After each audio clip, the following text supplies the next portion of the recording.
tinutukoy ay walang iba kundi ang mga kontrobersyal na RHD o right-hand drive ng mga truck na naglipa na sa ating mga highway sa kasalukuyan. Totoo yan, Randy. Tutuwid din natin yung ilang sinabi ron. Ano? Yung right-hand drive ay unang dumating dito sa Pilipinas noong taong 1975. Yan ang pumalit sa 75, ha? Yan ang pumalit sa mga 6x6 trucks na ginagamit natin noong araw, yung may World War II vintage. Ang namin dito lagi yung usapin kasi ng conversion, no? Ganon kalaking abala at ganon kalaking pera. No, ang pinag-uusapan, hindi naman to biro-birong ano. And yet, ang dahilan nito ay dahil doon sa tingin nila na peligroso yung right-hand drive. So doon kami kaya kami nag-strike noon, GM. Silang garantiya eh. They cannot convert the right-hand drive to left-hand drive. Galing na sa kanila. Those are... Kasi ang posisyon namin dyan, hindi kami naniniwala ron eh. Hindi namin malaman kung paano nyo pinag-aaralan yung traffic. No? With all due respect, siyempre, sila Dr. Cal sa traffic management. No? Pero hindi kami naniniwala na ang usapin ng paglutas ng traffic, usapin lang ng subtraction. Ano? Kasi inalis mo ang truck, natural, luluwag. The same way, alisin mo yung bus, luluwag din. Alisin mo yung mga private cars, luluwag din. Ang tingin namin, bakit ganito? Bakit kayo ang sinasakripisyo? Ricky, agree ka ba doon na kailangan i-convert yung right-hand drive truck sa mo? tingin nga namin mga truckers, lumulundag tayo rin sa problema. No? Una mo yung ma-establish, is there really a need for conversion? Okay. No? At kasi nga, yung nabanggit ko kanina, perception to in the sense na wag sana natin kalimutan na kami ang truckers. Kami ang nag-ooperate ng mga right-hand drive vehicles. No? Kung talagang totoo yung allegations ng iba na ito ay mapanganib para sa publiko, siguro kami na unang-unang magpapakonvert kasi hindi na rin magiging viable yan business-wise. No? So, the reason kung bakit kami nagre-resist, siguro dahil wala kami talagang makitang dahilan. In fact, ang gobyerno aminado mismo na hindi pa sila nakakapagkaroon ng isang comprehensive study to finally conclude no, na talagang unsafe ang right-hand drive. Okay, tanungin natin.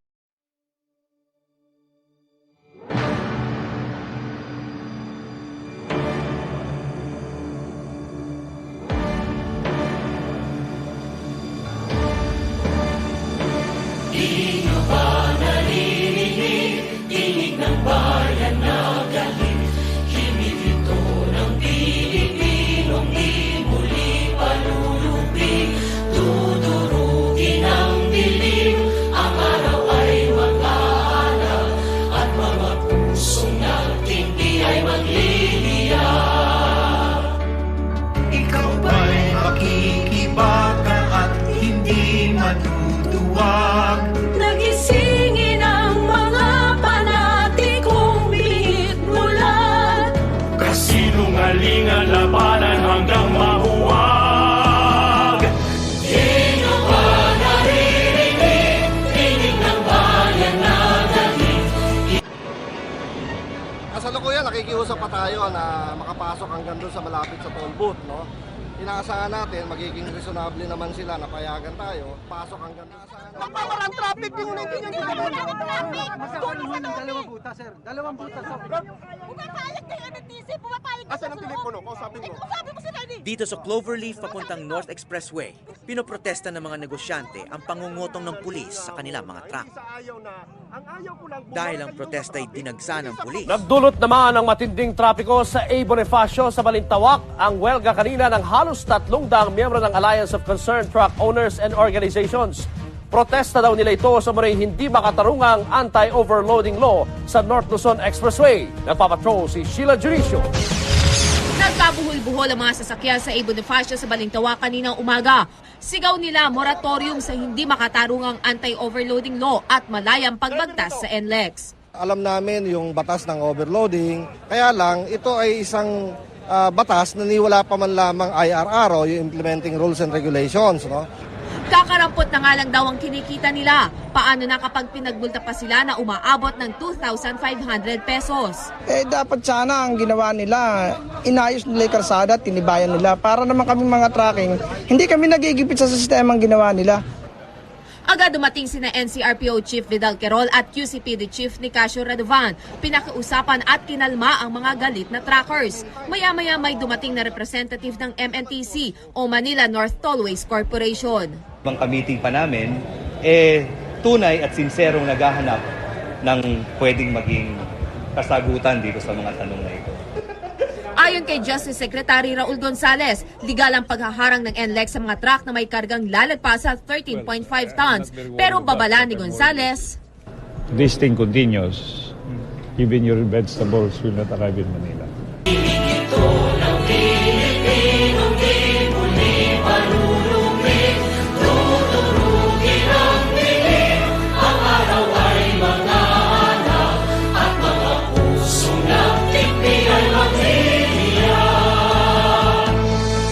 Ikaw ba ay dadaing na lang kimit magmumukmok habang nagpapakasasa ang mga tramumulok? Hinarang ng mga pulis at mga gwardya ng Mall of Asia ang may 100 truck owners na patungo sana sa Energy Summit sa Mall of Asia para iprotesta ang patuloy na pagtaas sa presyo ng produktong petrolyo. Exclusive nagpapatrol, Zian Ambrosio.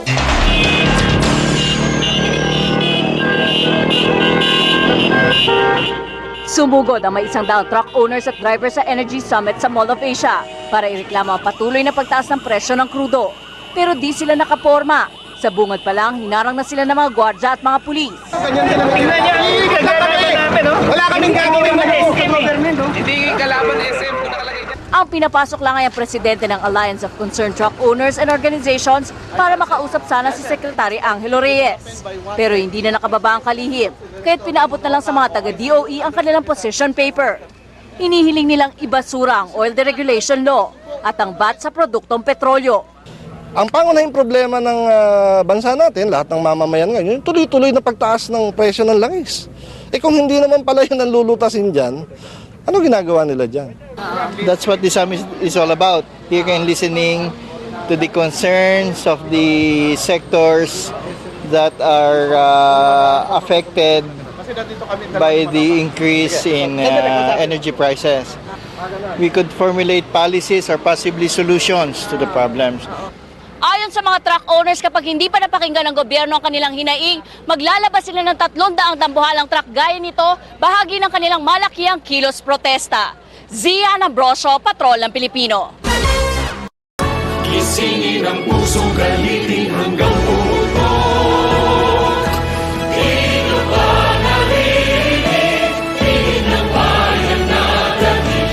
Tingin ito ng Pilipinong di muli panulupin. Transport came to a standstill on the streets of Manila, Philippines yesterday.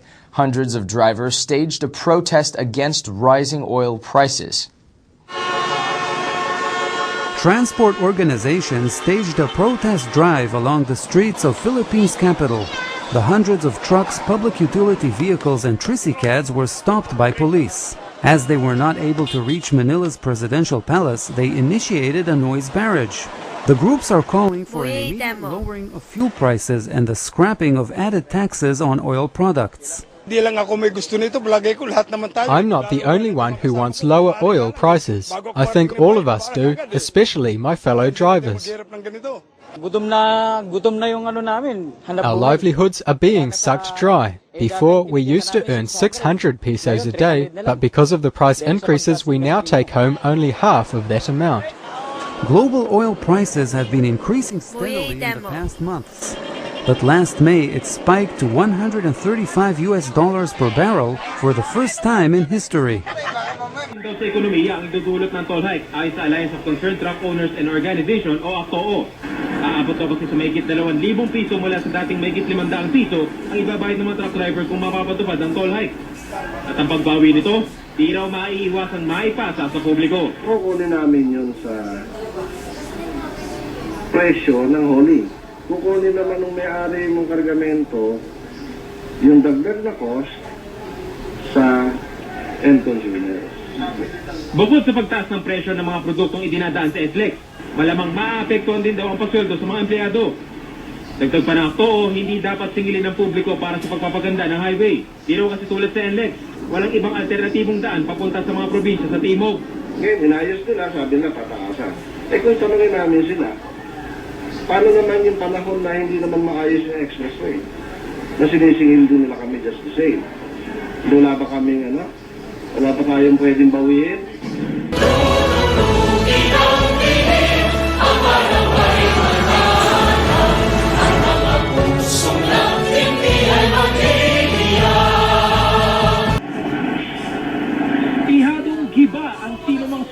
lamang sa kilos protestang ito pasado alas 9 ng umaga sa A. Bonifacio Street sa Maynila nang tila naghuhuramentadong tumugod ang halos 100 naglalakihang cargo truck sa gusali ng Department of Public Works and Highways.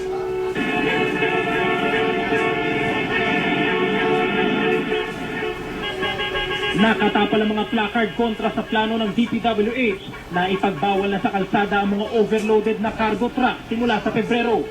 Ang kargamento, tinatapong na sa truck namin, malalaman lang namin mabigat pagkargado na. Hindi kami sumisira ng kalye. Sira na talaga ang kalye natin kasi akala natin binubulsa.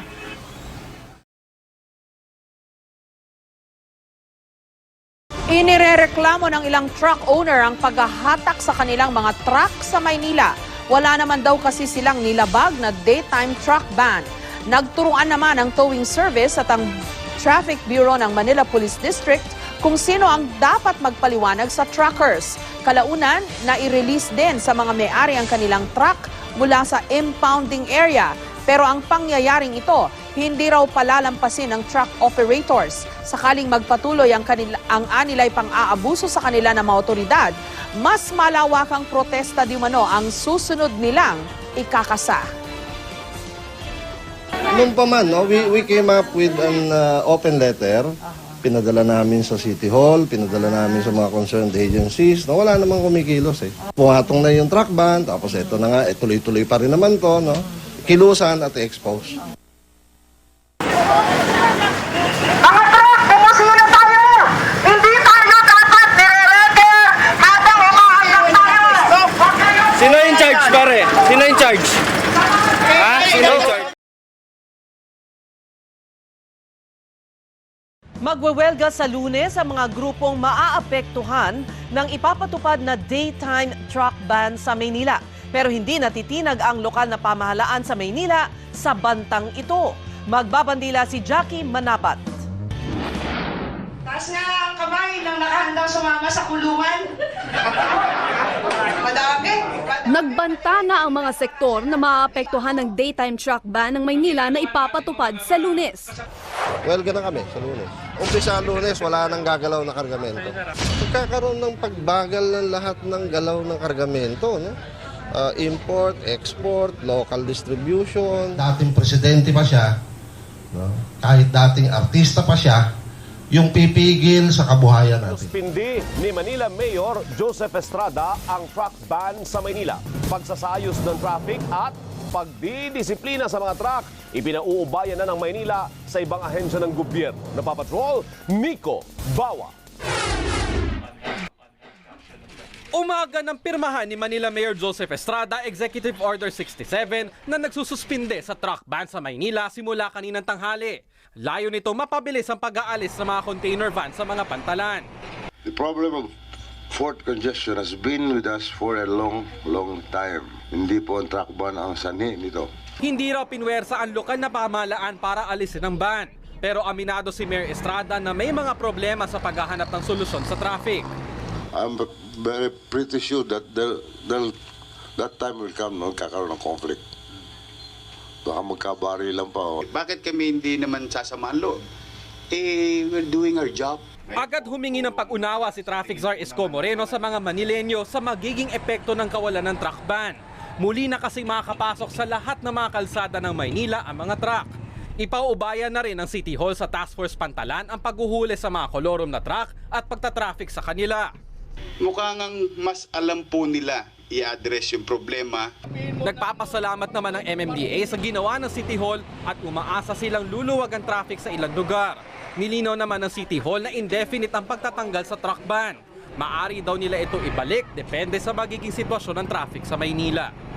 Nico Bawa, ABS-CBN News. Ang kailangan natin ay isang pagpapatupad ng nagkakasundo-sundo, nagkakasabay-sabay at nagkakaisang traffic scheme and management.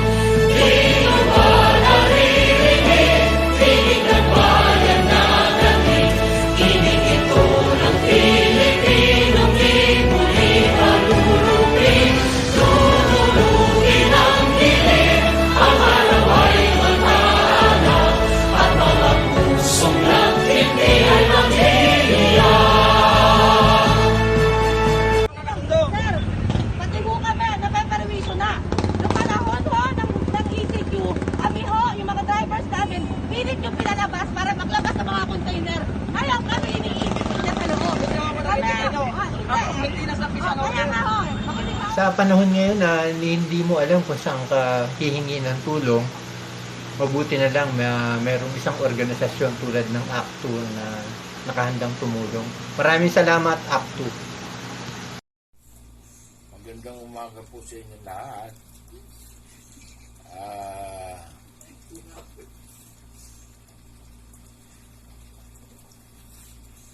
Ako po ay nagpapasalamat sa asosasyon sa magandang pagbibigay sa amin ng tulong, lalo na sa akin, lalo na sa maliliit na trucker na katulad namin.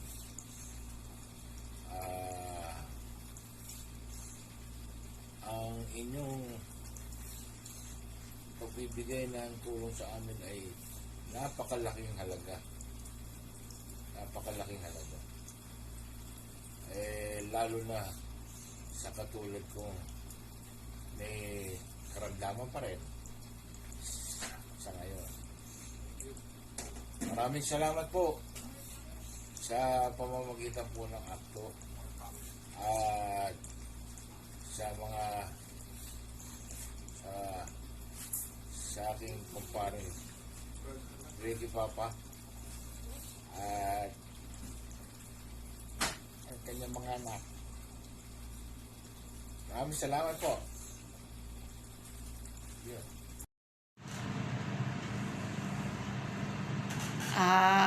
Magandang umaga po. Ito po si Jocelyn Robledo.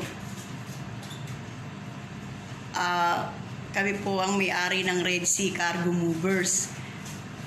Magmula nang itinatag ko ang Red Sea, akto na ako, baka hanggang sa ilipat ko ito sa mga anak ko. Akto pa rin to, kahit sa kaapu-apuhan. Nagpapasalamat po ako sa suporta ng akto, lalong-lalo na ngayon panahon ng pandemya. Mabuhay, akto. Hanggang sa kaapu-apuhan, akto. Long live, akto.